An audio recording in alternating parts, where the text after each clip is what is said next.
When an arrogant boyfriend finds out about the unexpected truth, he decides on something horrible that will shock the entire community. But no one knows the real conflict between the teen couple. How could someone plan the worst for their loved one? The tragic incident takes us to March 11, 2014, to a small town with a name full of promise, Hope Mills in North Carolina. Located not far from the sprawling Fort Liberty, Hope Mills has a sense of comfort and familiarity for all, creating the feeling that nothing bad could ever happen. But hidden just beyond the tree line, there is a different side to Hope Mills. It's a quiet creek tucked deep in the woods, a kind of place where the kids would often hang out, swim on hot days, or even set up campfires at night. And it was here where the unthinkable happened. The place that had once been a sanctuary of joy and adventure would soon become the center of insanity, which it still haunts the people of Hope Mills to this day. Among the teens who frequented this hidden spot was a beautiful 15-year-old Danielle Locklear. Friends and family called her Danny. She was the kind of girl who could light up any room with her smile and effortlessly make people laugh with her sharp wit. Danny's social media were filled with videos of her goofing around, singing, and just having fun, a glimpse into her playful personality and zest for life. Go on and try to tear me down. I will be rising from the ground like a skyscraper. But behind her cheerful exterior, Danny was going through a difficult time. Back in 2014, she had moved to Hope Mills to live with her aunt and her aunt's family. Her parents, caught up in a messy and bitter divorce out of state, and didn't want her caught in the middle of their turmoil. So, they made the difficult decision to send Danny to live with her aunt, hoping she could have some stability and a fresh start away from the chaos. Hope Mills was supposed to be a safe haven for Danny, a place where she could make new friends and memories. And for a while, it seemed to work. She made friends easily and found herself surrounded by a close-knit circle. She quickly connected with her peers, became well-liked at school, and even found herself in the heart of a budding romance with a boy named Michael. The way they looked at each other made it clear that nothing could break them apart. Academically, Danny excelled as well. She wasn't just the girl with the dazzling smile or the bubbly personality. She was a dedicated student, thriving in her studies and earning praise from her teachers. But there's something unsettling about perfection, the kind of perfection that feels almost too good to be true. Because beneath the surface of Danny's seemingly ideal life, hidden cracks began to form. The people who loved her couldn't see it, but something that would take everyone by surprise and shatter the image of the happy and thriving girl. What began as a fresh start was about to turn into a story no one in Hope Mills would ever forget. Danny and Michael were the kind of couple people couldn't help but smile at. A pair, always seen side by side and lost in their own world. Like most teenage romances, they had their ups and downs. Sometimes they'd argue over the silliest things, break up for a few days, only to come back together and stronger than ever. Michael had a reputation as a good-natured kid. He looks respectful, hardworking, and determined to shape his future. By March of 2014, Danny had been living in Hope Mills for about 10 months. In that short time, the couple had grown closer than ever. They weren't just dating, they were each other's confidants. But no one could have guessed that, beneath that picture-perfect connection, something darker was stirring. What began as a normal in Hope Mills was about to unfold into a series of events that would leave everyone stunned, forcing the town to question how well they really knew this couple and what secrets they might have been hiding. Danny was growing up fast, caught in that liminal space between childhood and adult. But at just 15, she was still very much a young girl, and her family was always mindful of her safety.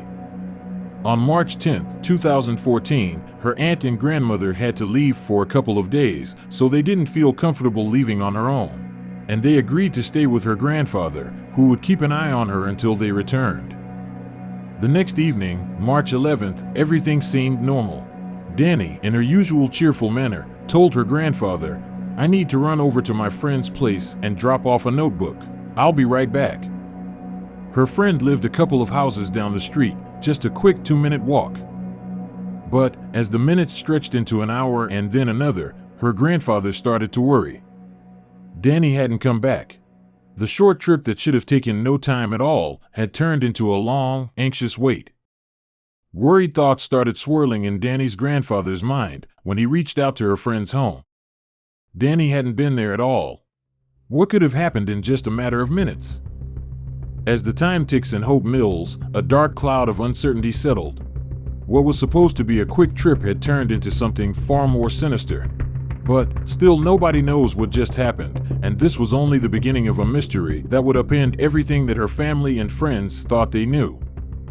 When morning finally broke, the police were called, and what began as a quick trip had now become a missing persons case. Danny's grandmother and her mother in South Carolina received the news that spiraling into fear and disbelief. At first, the police didn't rush. They believed Danny was likely just staying over at her friend's place or maybe blowing off some steam after a typical teenage disagreement. Perhaps she had run off to cool down or was even hiding out with her boyfriend Jamichael. But when they reached out to him, Jamichael revealed something unexpected.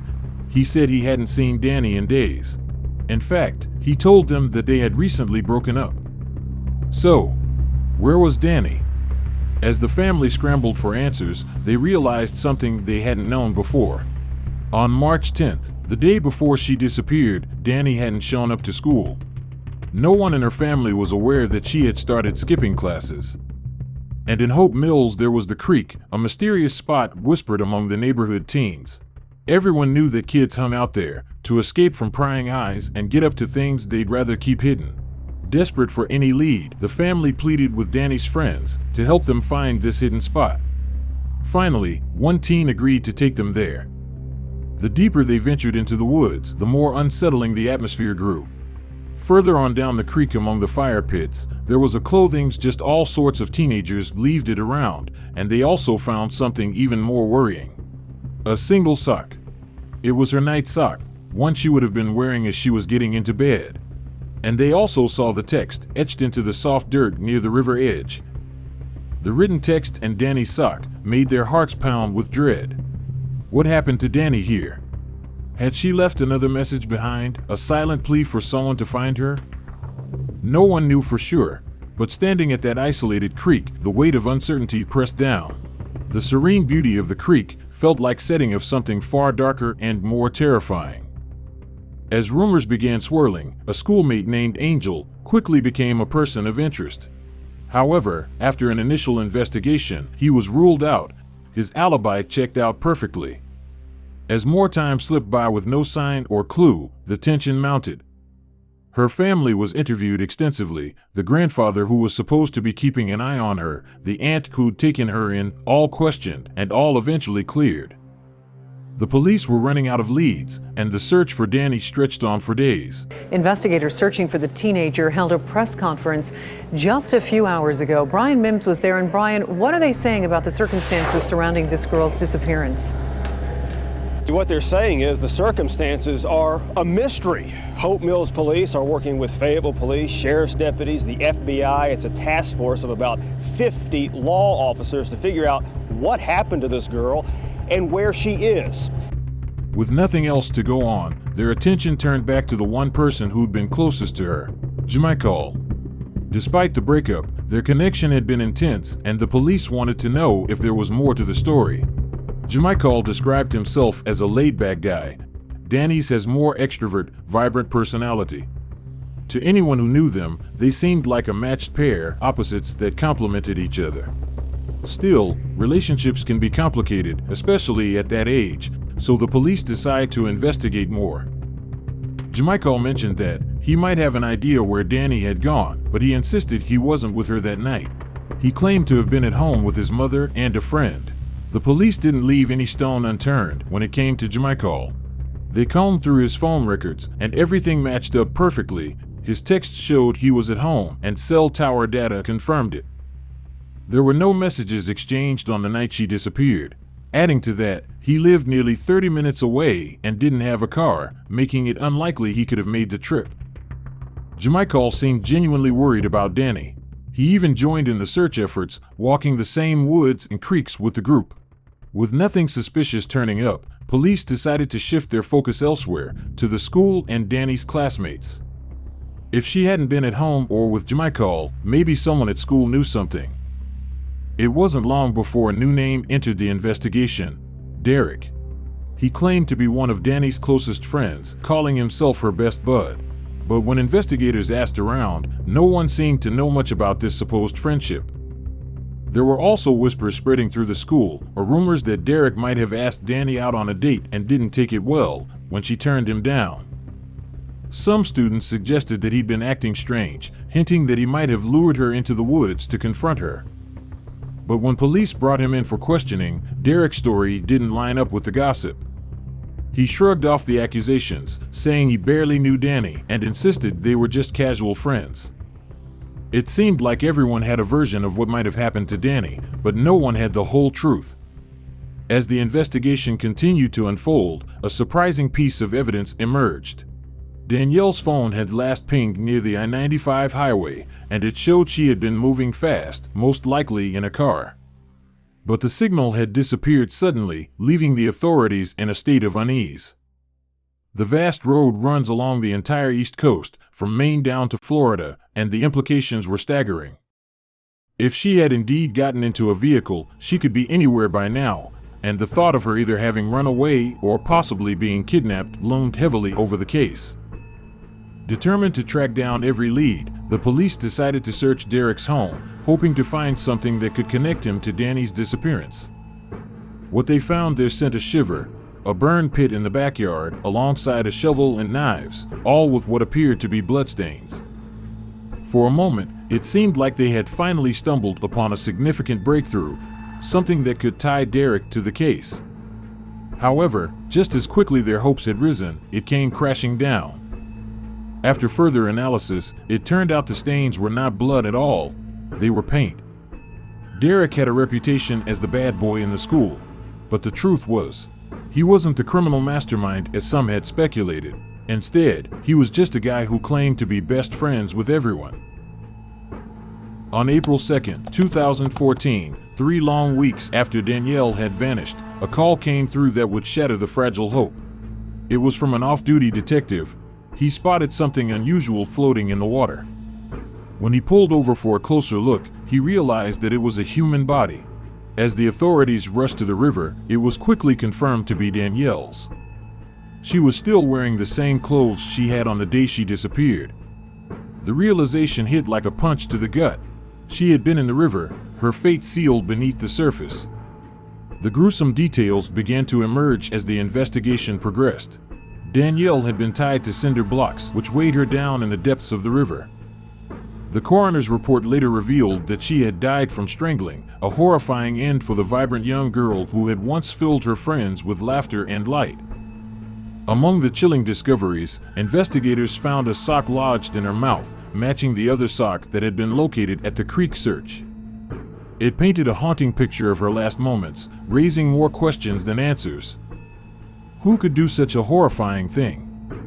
The search for justice began, and the community held its breath, hoping for answers that seemed to slip further away with each passing day.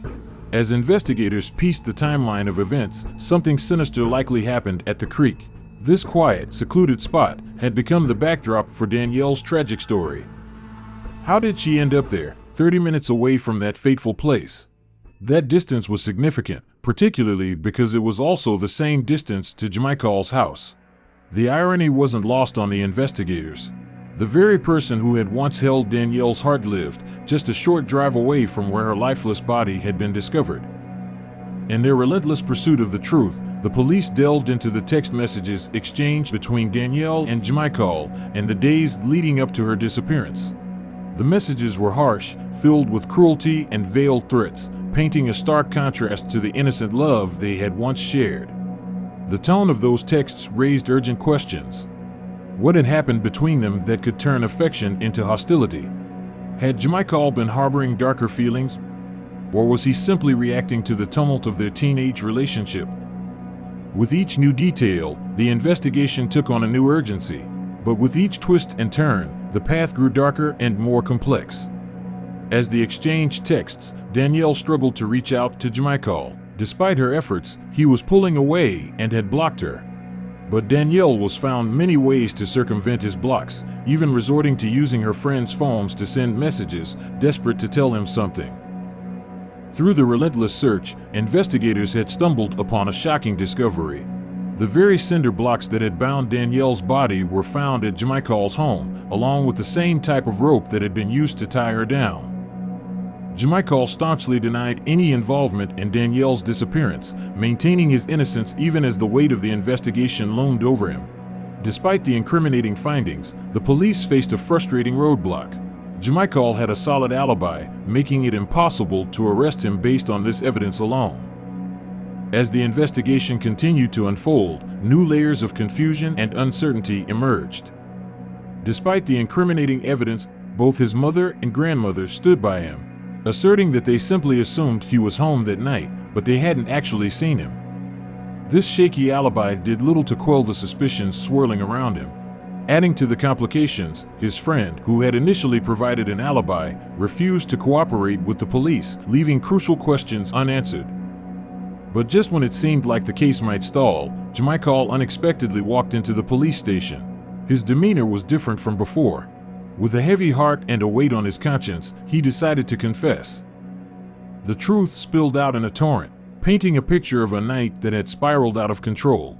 He claimed that on the evening Danielle disappeared, he had gone over to her house to discuss their recent fights and the tension between them. But things took a shocking turn when Danielle revealed that she was pregnant. Jamichael, struggling to process the news, felt a surge of disbelief. Then they made their way to the creek, and he insisted that she must take a test in front of him. He said, "I'll support the baby if it's mine, but I can't be with you." Danielle was furious at his response. Her anger ignited a fierce argument between them. In a moment of blind rage and desperation, he admitted to choking her. What followed was a series of decisions that would haunt him forever. In the panic and confusion, he and his friend transported Danielle's body to a secluded spot near his home. They tied cinder blocks around her to ensure she would sink, then tossed her into the river, all under the cover of night.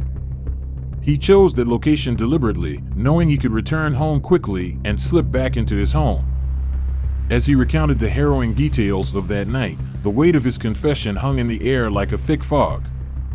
The community was rocked to its core as they processed the revelation that someone they had once trusted could be capable of such violence.